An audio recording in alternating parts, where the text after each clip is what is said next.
ముఖ్యమంత్రిగా నీ ఇష్టం వచ్చినట్టు మాట్లాడుతున్నా. రండారా కొడుక, నువ్వు పార్కైతులు ఏం చేసినావు? మంత్రి హోదాలో మొత్తం వీడియో ఉంది. ఆమె మొత్తం మాకు నెల రోజులకే చెప్పింది నీ కథంతా. నన్ను బెదిరిస్తున్నాడు, నన్ను లొంగ తీసుకున్నాడు. ఒక హీరోయిన్ పాపం కొత్తగా వచ్చినప్పుడు ఆమె నువ్వు ఏమని పిలిపించుకున్నావు? దానికి వాడు వాళ్ళు ఉచ్చానా కొడుకు, వాడు 6 ఎమ్మెల్యే వాడు నీకు తీసుకొచ్చింది వాస్తవం కాదా? వాడిని కార్లు ఎక్కించుకొచ్చింది వాస్తవం కాదా? పార్కాయత్కో మాట్లాడతామేంది రాబాయ్? చెప్పు నీ సంగతి, ఇది వాస్తవం కాదా? 6 ఎమ్మెల్యే అయినటోడు వాని కారులో ఎక్కించుకొని పార్కైతులో దించి ఆ షూట్కు పంపించింది వాస్తవం కాదా? ఏందిరా అధికారాన్ని అడ్డం పెట్టుకొని సినిమా హీరోయిన్లనే వదలలే నువ్వు,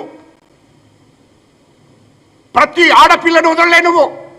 నీ సంగతి మొత్తం చరిత్ర అంతా నా దగ్గర ఉంది నా కొడుక, మొత్తం నేను తీసుకున్నాను. 2018లో నువ్వు ఎక్కడికి పోయినావో, సినిమా హీరోయిన్ తీసుకొని ఎక్కడికి పోయి నువ్వేం బెదిరించినావో మొత్తం ఎట్లా లొంగ తీసుకున్నావు నాకు తెలియదా? 2021లో ఒక హీరోయిన్ని పట్టుకొని నువ్వు ఎక్కడికి పోయినావో మొత్తం నా దగ్గర ఉందిరా నాకు చరిత్ర. నువ్వు మొత్తం నీ చరిత్ర అంతా మా దగ్గర ఉంది. ఎందుకు తొందరపడుతున్నావు?